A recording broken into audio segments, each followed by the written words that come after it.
Hi all, it's me JKK from JKK for you. So 2025 ജനുവരി 10-ാം തീയതിയാണ് ഇന്ന്. So നമ്മുടെ ഒരു ലോങ് ഫസ്റ്റ് വീഡിയോ ആണിത്. സോ ഇതൊരു ഇന്ന ടോപ്പിക് എന്നൊന്നുമില്ല, ഒരു കാഷ്വൽ ടോക്കാണ്. സോ സിനിമാപരമായിട്ടൊക്കെ പറയുകയാണെങ്കിൽ ഈ വർഷത്തെ ആദ്യത്തെ സിനിമ ഐഡൻറ്റിറ്റിയാണ്. പക്ഷെ അത് വലിയ രീതിയിൽ ഓടിയില്ല. പക്ഷെ ഇന്നലെ ഇറങ്ങിയ രേഖാചിത്രം നല്ലൊരു റെസ്പോൺസ് ആ സിനിമയ്ക്ക് കിട്ടിയിട്ടുണ്ട്. ആസിഫ് അലിയുടെ പടമാണ്. ആസിഫ് അലി, അനശ്വര രാജൻ, പിന്നെ മമ്മൂട്ടിയുടെ ഒരു AI ഒക്കെ ഉണ്ടെന്ന് പറയപ്പെടുന്നു. ജോഫിറ്റി ചാക്കോയാണ് ആ സിനിമയുടെ സംവിധാനം. രേഖാചിത്രം. പിന്നെ ഇന്നിറങ്ങിയ പടം എന്ന് സ്വന്തം പുണ്യാളൻ, അതും അത്യാവശ്യം നല്ലൊരു റിപ്പോർട്ട് കിട്ടിയിട്ടുണ്ട്.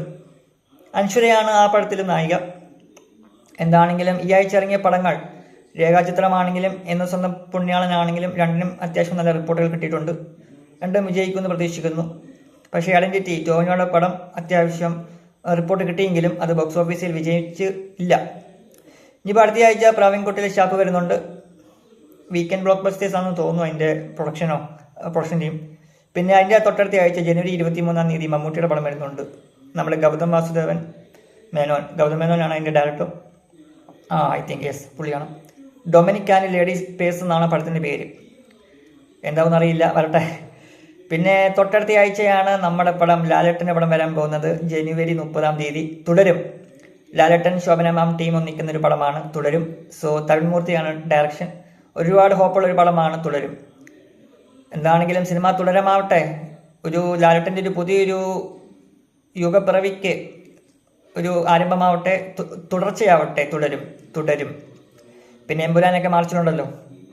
പിന്നെ ഹൃദയപൂർവ്വം സത്യനന്ദികാളിൻ്റെ പടം ഷൂട്ടിങ്ങിന് പോവുകയാണ്. അത് ഉടനെ വരും, ഓണമൊക്കെ ആകുമ്പോൾ വരും. പിന്നെ ഇപ്പോൾ പറയുമ്പോൾ തീർച്ചയായിട്ടും ഇപ്പം മാർക്കോ തിയേറ്റേഴ്സിൽ കഴിഞ്ഞ വർഷം ഇറങ്ങിയ മാർക്കോ അത്യാവശ്യം നല്ല രീതിയിൽ പോകുന്നുണ്ട്. പിന്നെ ഇപ്പോൾ എന്താണ് ക്രിക്കറ്റിലൊക്കെ പറഞ്ഞാൽ ചാമ്പ്യൻസ് ട്രോഫിയൊക്കെ അടുത്ത മാസമുണ്ട്, ഫെബ്രുവരിയിലുണ്ട്. പിന്നെ അങ്ങനെയൊക്കെ പോകുന്നു. അത് ഗോൾഡൻ ഗവാസ്കർ ട്രോഫി ഓസ്ട്രേലിയയാണ് ജയിച്ചത്. അതൊക്കെയാണ് ഈ വർഷം തുടക്കത്തിൽ സംഭവിച്ചത് ക്രിക്കറ്റിൽ. പിന്നെ ഇപ്പോൾ കഴിഞ്ഞ ദിവസങ്ങളൊക്കെ സംഭവിച്ച എല്ലാവർക്കും അറിയാമല്ലോ. ബോച്ചയൊക്കെ അറസ്റ്റിലായി. ബോച്ചയുടെ വിഷയത്തിലേക്കൊക്കെ വന്നാൽ തീർച്ചയായിട്ടും ഞാൻ ഹണി റോസിൻ്റെ കൂടെ തന്നെയാണ്. ബിക്കോസ് ഒരു വ്യക്തിയുടെ ഒരു വസ്ത്രം, ഹണി റോസും അത്ര പെർഫെക്റ്റ് ഒന്നും അല്ല. പക്ഷെ എങ്കിൽ പോലും നമുക്ക് കമൻ്റൊക്കെ ഇടുമ്പോൾ നോക്കിയും കണ്ടൊക്കെ കമൻറ്റ് ഇടേണ്ടി വരും. അപ്പോൾ ബോച്ച ചെയ്തത് ശരിയായില്ല. ഞാൻ ഈ രണ്ടുപേരുടെയും കൂടെയല്ല, പക്ഷെ കുറച്ചെങ്കിലും ഒരു നീതിയുള്ളത് ഹണി റോസിൻ്റെ കൂടെയാണ്. ബിക്കോസ് ഈ കമൻറ്റ് അത് നമുക്ക് തോന്നിയാൽ പോലും അത് നമ്മളെ മനസ്സിൽ വെച്ചാൽ മതിയല്ലോ. എന്തിനാണ് നാട്ടുകാരോടൊക്കെ പറയുന്നത്? അല്ലെങ്കിൽ പുറത്തൊക്കെ പറയുമ്പോൾ ഇന്നത്തെ കാലത്തൊക്കെ അതൊക്കെ പ്രശ്നമാണ്. ഒക്കെ ബോച്ചയ്ക്കൊക്കെ മനസ്സിലായിട്ടുണ്ടാവും ഇപ്പോൾ. സോ എന്താണെങ്കിലും ഞാൻ ആരുടെയും പക്ഷം ചേരുന്നൊന്നും തന്നെയില്ല. സോ അവരുടെ പാടായി, അത്രയേ ഉള്ളൂ കാര്യം. പ്രത്യേകിച്ച് ഇങ്ങനത്തെ വിഷയങ്ങളിൽ ആരുടെയും പക്ഷം ചേരുന്നില്ല. പക്ഷെ എങ്കിൽ പോലും നമ്മൾ ഈ കമൻ്റൊക്കെ പറയുമ്പോൾ കുറച്ചൊക്കെ സൂക്ഷിച്ചും കണ്ടൊക്കെ പറയണം. ഓക്കെ. എന്താണെങ്കിലും 2025 ഇന്ന് ജനുവരി 10, ഇന്ന് യേശുദാസാൻ്റെ ബർത്ത്ഡേ ആണ്. ഇന്നലെ P. ജയചന്ദ്രൻ മരണപ്പെട്ടു. സോ അങ്ങനെയൊക്കെ ചില ട്രാജഡി. MT വാസുദേവൻ നായർ മരണപ്പെട്ടു. സോ അത് കഴിഞ്ഞ വർഷമാണ്. സോ എന്താണെങ്കിലും കുറേ സെറ്റ് ബാക്സ്, കുറേ നഷ്ടങ്ങളൊക്കെ ഉണ്ടായിട്ടുണ്ട് ഈ ധനുമാസത്തിലൊക്കെ. പിന്നെ ഇന്ന് യേശുദാസിൻ്റെ ബർത്ത്ഡേ. ഇന്ന് വേറൊരു സ്പെഷ്യൽ ഡേ കൂടിയാണ് എന്നെ സംബന്ധിച്ച്, ജനുവരി 10. എന്താണെങ്കിലും ഇതൊരു തുടക്കമാണ്. 2025 ഒരു തുടക്കമാണ്. ഇനി അങ്ങോട്ട് നമുക്ക് അടിച്ചു പൊളിക്കാം. സോ എന്താണെങ്കിലും 2025 ജോറാവട്ടെ, എല്ലാവർക്കും അടിപൊളിയാവട്ടെ.